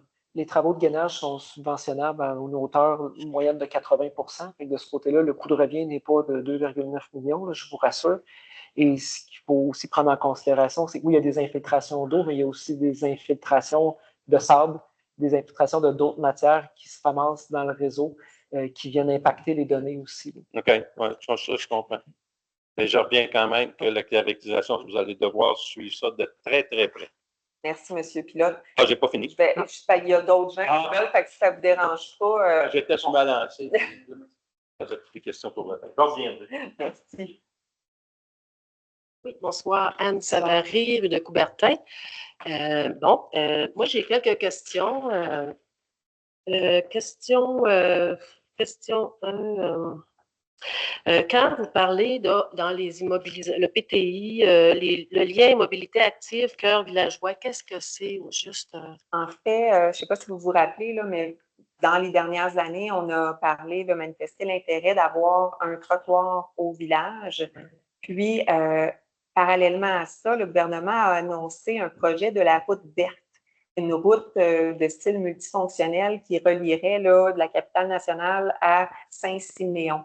Donc, lorsqu'on a su ça, ben, on a, nous, mis notre projet un peu en suspens, ne sachant pas justement le tracé final de cette route-là. Puis on se disait, bien, s'ils passent par l'Avenue Royale, puis que nous, par exemple, on a déjà fait un trottoir, puis que là, eux, exemple, c'est une piste multifonctionnelle, ben, on ne voulait pas avoir à défaire ce qu'on vient de faire. Donc, on attend, en fait, les tracés finaux de leur côté. Puis là, je m'avance un peu, mais possiblement que si, par exemple, c'est un lien multifonctionnel ou bref, on pourrait peut-être regarder avec eux pour une forme de partenariat, soit une subvention ou quelque chose là, pour que ça puisse nous aussi nous avantager. Fait que dans le fond, ce montant-là est au niveau comme de l'étude, là, si vous voulez, là, pour ce projet-là. Pour les trottoirs, l'étude pour les trottoirs. Trottoirs et ou, comme je vous dis, pistes multifonctionnelles selon le tracé aussi de la route verte. OK. En parlant de tout ça, mettons les drawdowns dont vous m'avez dit que ça va aller de l'avant. Est-ce qu'ils ont été décrits dans le PTI? Je n'ai pas remarqué. Non, pas comme tel. Vous vouliez ajouter, M. Nice? Des montants ont été prévus directement dans le budget de fonctionnement de ce côté-là. Donc, OK. oui, il y aura une présentation à faire au conseil par rapport à la gestion, je vais dire, de la vitesse et de l'aménagement du village. Donc, là, c'est quelque chose qui viendra de ce côté-là. Je l'apprends à la mairesse en même temps. Oui. C'est ça, on en avait parlé, mais tu sais, je pensais que vous vouliez dire si on l'avait dit là, littéralement, là, non, vous ne l'avez pas manqué, il n'était pas écrit, il n'y avait pas de mail. C'est beau. Ma question 2, ça serait, quand vous parlez du pourcentage de la rémunération, vous avez présenté un beau graphique, tout ça, puis Saint-Ferréol, ben, vous dites que ça se positionne bien là, par rapport aux autres municipalités. Moi, je voudrais vous faire remarquer une chose. Les cadres, le nombre de cadres, personnel cadre à Saint-Ferréol, il est assez élevé, il est très élevé par rapport aux autres municipalités. J'ai calculé ça tantôt là, pendant la présentation. À Saint-Ferréol, c'est 30 des employés sont des cadres. À Château-Richer, c'est 13 à Bois-Châtel, c'est 20 à Beaupré, c'est 15 Est-ce que je peux savoir pourquoi il y a autant de cadres là, dans le personnel à la municipalité? J'aurais envie de vous dire que je pense que c'est selon aussi, je vais dire le titre. Si je vous donne un exemple, au niveau des communications, la coordonnatrice en communication, bon, elle n'a pas personne sous elle, mais elle est considérée comme un cadre. Elle relève directement de la direction générale. Le cadre n'est pas une personne qui va être dans le syndicat non plus. Cette fonction-là, dans l'organigramme, nous, par exemple, on l'a placée comme ça. C'est un exemple que je vous donne. En ce moment, on a, je ne sais pas si vous avez vu ça passer, là, mais on a un nouveau coordonnateur à l'urbanisme.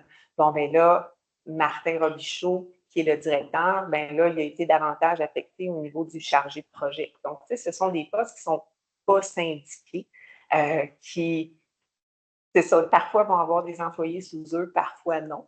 Mais je vous dirais que c'est pas mal comme au niveau, je pense, de l'organigramme, au niveau stratégiquement, ça a été comme conçu comme ça, si vous voulez. Je ne sais pas si M. Inès voulait ajouter par rapport à ça. C'est comme s'il y a plus de chefs que d'Indiens, là. Ça fait un ratio qui est très élevé quand même. C'est en fait, il ne faut pas confondre cadre et personnel non syndiqué, là. Donc, nous avons certains cadres, oui, puis ils font tous partie du même recueil, donc toutes leurs conditions de travail sont sous le même recueil, mais nous avons beaucoup d'employés non syndiqués qui sont cadres parce qu'ils ont accès à des informations privilégiées, mais qui n'ont pas nécessairement d'employés à leur charge, là. Moi, j'avais aussi une proposition à vous faire là-dessus pour les employés. Ben, j'ai pas, dans le PTI, souvent, vous faites référence à des études là, pour faire des travaux. Ben, c'est des études par des firmes d'ingénierie, j'imagine. Oui. Moi, je connais quelqu'un dans mon entourage qui est ingénieur civil pour des municipalités au Québec. Puis, dans certaines municipalités, ils embauchent des ingénieurs, carrément. Parce que quand tu fais affaire avec une firme, là, la firme a charge 2,5 fois ce que ça coûte. Fait que, quand on parle d'études de faisabilité, de rentabilité, ça pourrait être très payant d'avoir un ingénieur qui travaille pour vous et qui pourrait être partagé avec une autre municipalité. Effectivement, les partages comme ça, c'est quelque chose qui avait déjà été discuté au niveau de la MRC, là, des partages de professionnels comme ça, mais en toute franchise, je pense que ça n'a pas été plus loin que le niveau de discussion, là, mais oui, c'est pertinent, Mme Savard. Parce qu'il y a beaucoup de choses, la gestion des infrastructures, les plans d'intervention, aussi à la gestion des subventions au gouvernement, c'est très compliqué. C'est ça que l'ingénieur me disait. Puis à un moment donné, ça prend du monde qui connaît ça. Puis ça, c'est très rentable, ça. Et, je le prends en note pour relancer la discussion. Vous allez payer rapidement vos frais d'ingénierie là-dessus. Autre question par rapport... Je vais vous laisser celle-là, puis ensuite, on va laisser la place à quelqu'un d'autre. Quand vous dites les codes-parts, on reçoit la facture, on n'a pas un mot à dire, on paye. Ça, moi, je trouve que les mauvais payeurs, c'est ceux qui ne payent pas puis ceux qui payent trop vite, là. Moi, j'aimerais ça vous dire que les codes-parts, ça peut se discuter, je pense. Ça a été prouvé par Ancienne Lorette puis Saint-Augustin-de-Desmaures par rapport à Québec, là. Mais moi, ce que j'ai remarqué, c'est que c'est ça, le coût de l'augmentation de l'usine de filtration, l'usine de Beaupré, c'est très élevé. C'est pourquoi, au juste, hein? Concrètement, M. Ennis? Ouais. Mais comme on l'expliquait tout à l'heure avec Cynthia, Pas compris. oui, c'est en fait, nous avons une entente et à chaque 3 ans, on doit faire une caractérisation. Donc, on mesure en fait les sédiments qui passent dans les tuyaux. Et en fait, c'est sur cette charge-là, sur cette base-là qu'on est chargé. Je simplifie tout ça. Là. Je sais que je me fais regarder en me disant c'est peut-être en train un petit peu trop de simplifier. C'est 5 ans.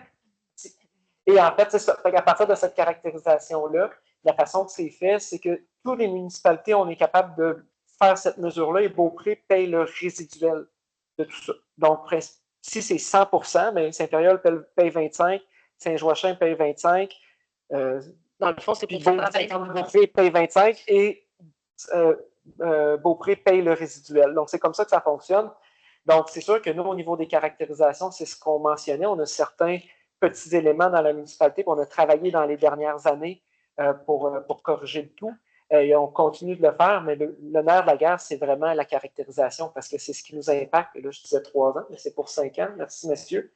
Et c'est là qu'il faut s'assurer que la caractérisation soit la plus juste possible pour notre municipalité, pour s'assurer que ça représente vraiment les sédiments qui passent dans les tuyaux, les sédiments qui sont épurés à la ville de Beaupré. Ce qui est chargé par Beaupré pour l'utilisation pour la partie inférieure, c'est ça? Ça, c'est encadré par une entente. Quand vous disiez tout à l'heure, c'est négociable des codes-parts, je vais répondre à ça que je ne suis pas en désaccord, mais tout ça est par entente. Hein? Donc, si une entente dit qu'on paye sur la valeur foncière, ben, notre valeur foncière a augmenté. La SQ en est un bon exemple. Donc, la valeur foncière augmente, notre part à la SQ augmente. Mais il faut être combatif un petit peu là, pour ben, on pourrait tenter d'aller négocier ça, mais certains, comme avec la SQ, il faut se lever de bonne heure. Ben, en tout cas, ça prend du monde. Peut-être un ingénieur, ça pourrait vous aider dans ce sens-là. Madame mais juste le plus mobile, l'augmentation est assez faramineuse. C'est pourquoi ça, au juste? Parce que moi, je la vois passer dans mon quartier, cette petite autobus-là, puis je ne vois pas beaucoup de monde dedans. Donc, c'est un projet pilote que Saint-Féréol et Beaupré ont décidé de mettre en place. Donc, pour offrir un service le week-end, au départ, particulièrement, les adolescents étaient visés, mais on s'est rapidement rendu compte là, que aussi ça peut desservir au niveau des personnes âgées. Donc, comme vous le savez, là, le transport en commun n'est pas desservi sur la côte de Beaupré là, avec le plus mobile de base, qui va directement à Québec. Donc, on a souhaité voir justement là, si cela pouvait répondre à un besoin. Donc, c'est le vendredi soir entre 16h30 et 22h, samedi, dimanche entre 7h le matin et 22h le soir. C'est une boucle. Il y a à peu près 11 ou 12 arrêts à Saint-Péréol, à Beaupré, puis il y a 2 arrêts à Sainte-Anne-de-Beaupré, là, donc pour emmener les gens là, dans les commerces participants. Donc, on a fait ce premier projet pilote-là de septembre à décembre. Puis, le conseil, on s'est dit, bien, si on l'arrête maintenant, on n'aura pas le portrait de l'année, voir est-ce que ça répond à un besoin. Donc, on s'est donné le pari de le relancer pour cette année. Beaupré également là, a accepté de continuer. Alors, je vous dirais qu'au bout de l'année, on va voir effectivement si ça répond à un besoin. Pour l'instant, ce que je peux vous dire, c'est que les chiffres sont en constante augmentation à tous les mois. Alors, ça gagne à être connu. Puis, c'est ça, après, on va voir. Effectivement, on le sait, hein, le transport en commun, je ne vous apprends rien, ce n'est pas quelque chose de rentable. C'est un service aux citoyens. Alors, on fait le choix de dire, bien, on est sur un territoire longitudinal. Merci. Donc, on s'est dit, bien, pourquoi pas? Pourquoi pas essayer de voir si ça peut répondre à un besoin? Alors, c'est pour ça que oui, ça passe d'un petit montant à un très gros montant. Fait que le bilan va être fait quoi, à la fin de l'année cette année? Oui. En fait, ça serait-tu à l'automne? En fait, la fin de l'année, ça serait... Oui, mais la fin de l'année, en fait, ça serait comme... Oui, c'est vrai, c'est pour l'année au complet. Fait que c'est ça, oui. L'année cette année, à oui. Fin de 2026. OK. Merci. Merci. Bonjour. Yolande Dallaire, donc je demeure sur la rue de Nagano. Depuis 2 ans et demi, j'ai une petite mademoiselle qui vient du Mont-Saint-Hilaire. Donc, ça me fait plaisir. Ma fille est ici, alors regarde, avec l'environnement, je suis très satisfaite. Juste déçue au niveau des budgets. Alors, j'ai travaillé 10 ans dans les municipalités comme chef de division culturelle, puis comme directrice des loisirs. Donc, ces chiffres-là, je les connais.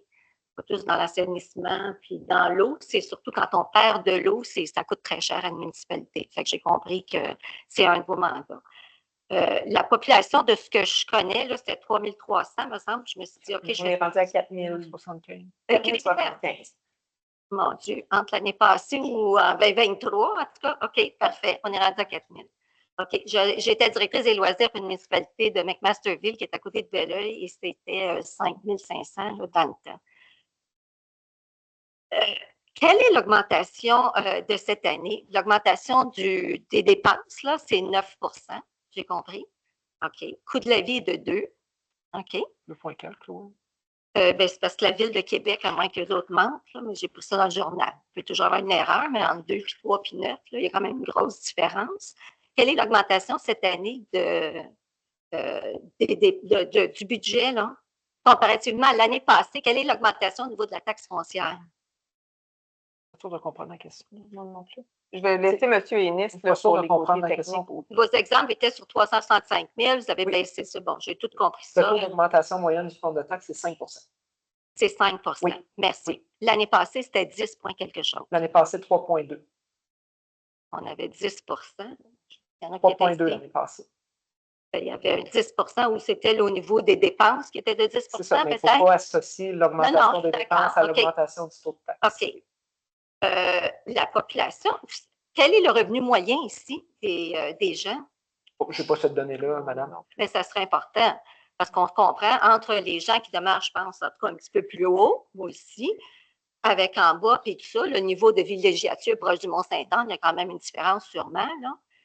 Faudrait tenir compte de ça. C'est quand même très important de savoir qu'il y a un revenu moyen. Est-ce qu'il y a aussi... D'accord. Il faut comprendre cette année avec le rôle foncier, ce que ça crée, c'est des diminutions de taxes pour ces gens-là. Hein. Parce que les augmentations moyennes de résidence ont tendance à être moins élevées dans l'Est que dans l'Ouest. OK. Moi, c'est ça. Il y a l'Est et l'Ouest. Oui, c'est ça. Oui. Non, mais moi, ce que je vois, c'est qu'on dirait qu'il y a un renouveau dans les maisons. Les personnes ont pris la maison des parents. En tout cas, c'est ce que je devine. Et il y a des rénovations, puis tout ça, puis ils sont plus belles et tout ça. OK? Donc, il y a quand même une augmentation. Pour monsieur qui parlait concernant, c'est la Fédération de l'âge d'or, en ce moment, au niveau de la taxe de bienvenue, il n'y a rien qui se fait, là, de la taxe de mutation, il n'y a rien qui est fait, puis ça me surprendrait que les municipalités acceptent ça. Ce que j'ai compris, c'est que quelqu'un qui était résident de Saint-Fériol, puis qui déménage encore dans Saint-Fériol, après un certain âge, disons 65 ans, puis je ne sais pas. Est-ce que je m'excuse, madame, oui. est-ce que je peux vous ramener à les questions, parfait. Là, moi, je suis déçue aussi parce que je suis très visuelle, c'est beau ça, mais je veux dire, je ne les ai pas photographiés comme madame. Fait que ça aurait été le fun pour nous qui sont présents, qui a pris la peine d'au moins de suivre, vous savez, avec la comparaison. C'est très bien fait, là. Mais juste que nous autres, on aurait pu en avoir des copies. On se prend des petites notes et tout ça. Fait que moi, ça, c'est souhaitable, au moins pour les gens qui se présentent. Tu sais, je veux dire, on suit comme vous, puis je pense que ça me fait plaisir de vous écouter, puis aussi de comprendre. Puis on peut transmettre ça là, à tout le monde. C'est noté. À tout le monde qui voudrait bien le savoir.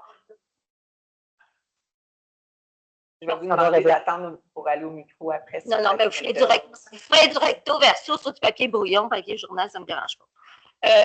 L'autre chose, juste rapidement aussi, au niveau du loisir comme tel, il y avait une augmentation du camp de jour. Je suis parfaitement d'accord, je suis une directrice des loisirs. Je ne serais pas contre les camps de jour. Je ne sais pas s'il y a eu une grosse augmentation ou quoi, mais en tout cas, je n'ai pas compris c'était quoi l'augmentation. Je sais que c'est au niveau du camp de jour. Écoute, je ne veux même pas le savoir. Pas ça qui me coûte plus cher. Ce qui me fatigue un peu, ben pas un peu, beaucoup, c'est quel est le pourcentage de la dette de la ville en ce moment ici? Pourcentage exact?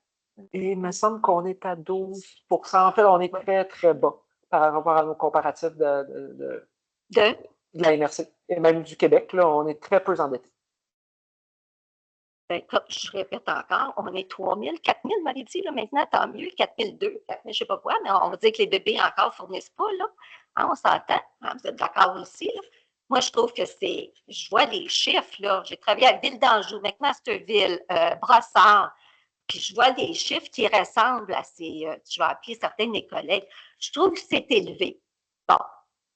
Oui, vous mettez beaucoup d'emphase sur tout. Là, la caserne des pompiers, en ce qui me concerne, je l'ai là, à moins que vous achetez un nouveau camion de pompiers, ce que je me suis fait dire à Autobahn Park, puis que là, ça ne rentre plus dans la caserne des pompiers. Donc, là, on est prêt à acheter une nouvelle caserne des pompiers. Centre communautaire, c'est ici le centre communautaire? Oui. Bon, En tout cas, moi, je suis venue ici pour les spectacles de Noël avec ma petite fille puis tout ça. Moi, je trouve que c'est très bien, ça fait rustique, ça fait pas toujours tout moderne.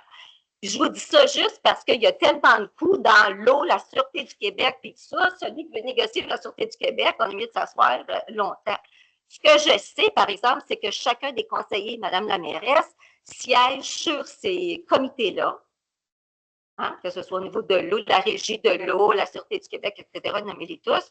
J'imagine que si vous êtes présent, c'est parce que vous avez votre mot à dire, puis dire à un moment donné, ça fait, les gars, là, ça coûte cher, on peut-tu faire quelque chose?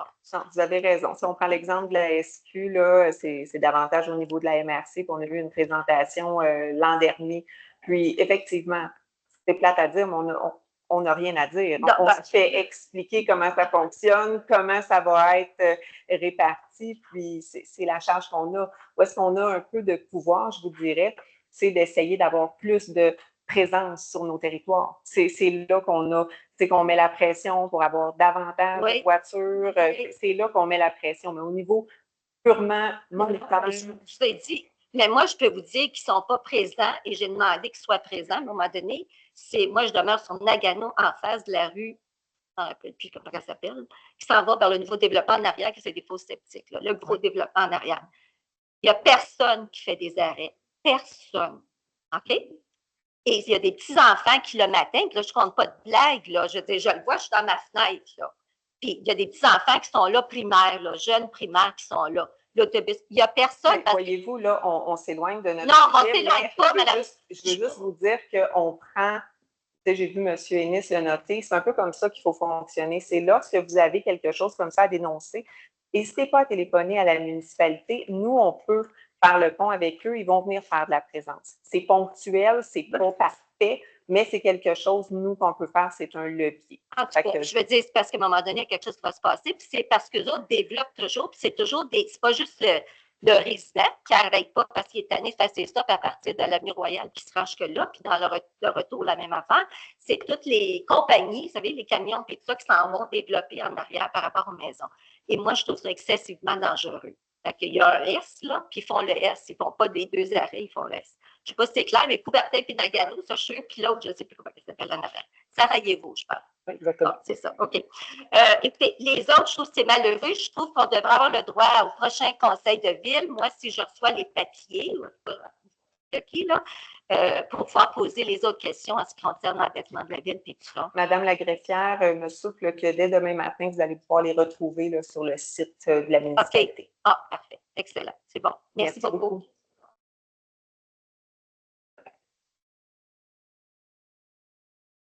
Bonsoir. Bonsoir. Denis Roy, la Sagamité. Bonsoir, M. Roy. Je voulais juste préciser un petit peu au niveau de l'usine de Beaupré, canal de Parchal. Est-ce que vous connaissez ça? Oui. Oui, OK. Il y avait un protocole qui avait été fait dans mon temps à moi, là, OK. et qui devait être mis en place de façon systématique. Est-ce que vous avez encore le protocole relié à tout ça? Ah, il faudrait que je demande à Benoît pour m'informer. Si toutefois vous ne l'avez pas, je peux vous renseigner.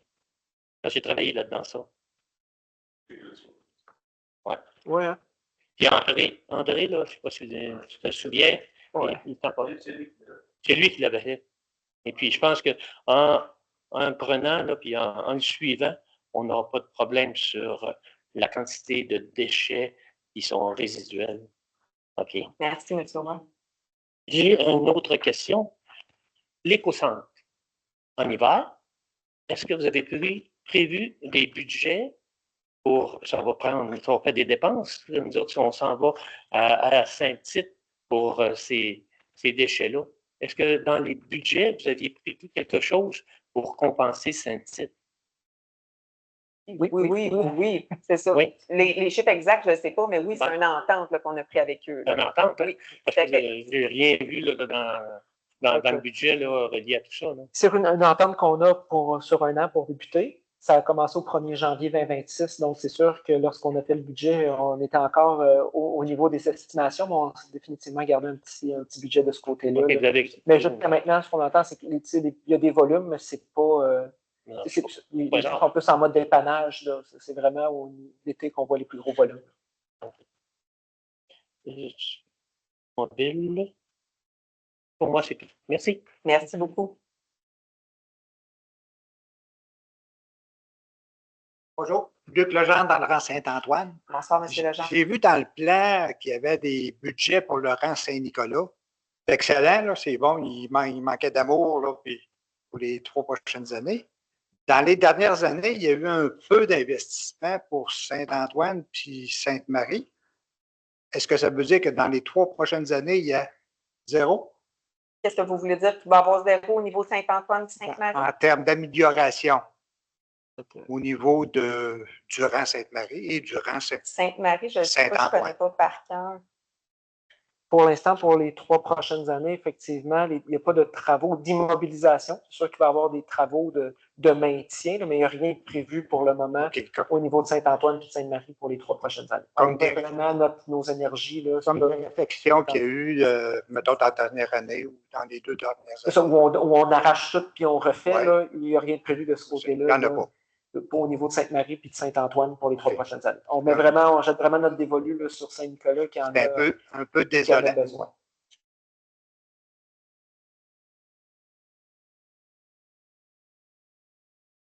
Robert Pilote, Saint-Féréol.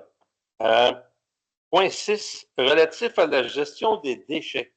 Est-ce que c'est juste la tarification ou c'est autre chose? C'est la tarification. C'est la tarification. Est-ce que la question des déchets, ça fait partie des services essentiels? Je ne sais pas quand est-ce qu'il y a les négociations avec le syndicat, là, mais est-ce que ça fait partie des services essentiels qui ne peuvent pas toucher à ça? Ou...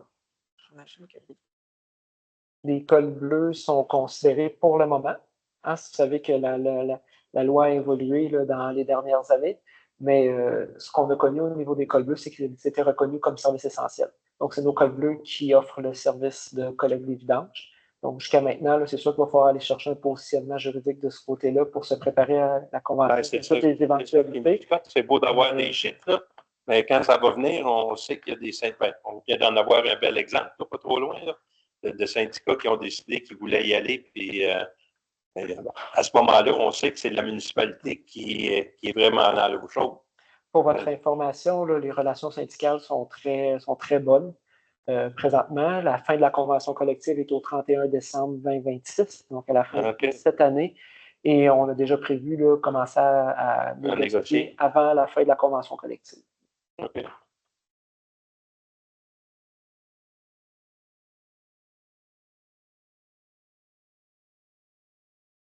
J'ai besoin de compléter. J'avais 2 autres questions.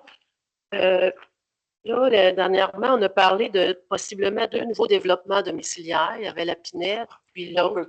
Je ne peux pas prendre votre question, Non, Mme Savary. c'est lié à ça. Dans votre PTI que vous avez présenté, est-ce que vous avez considéré la possibilité qu'il y ait des frais associés à ces développements-là?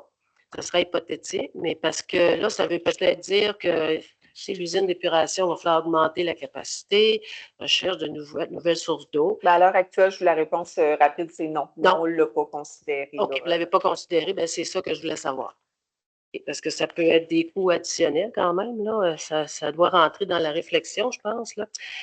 Dernière question, il y a une loi qui a été adoptée ce printemps, la loi 79 par le ministère des Affaires municipales. Ça vous dit quelque chose? Franchement, non. C'est quoi le nom de la loi?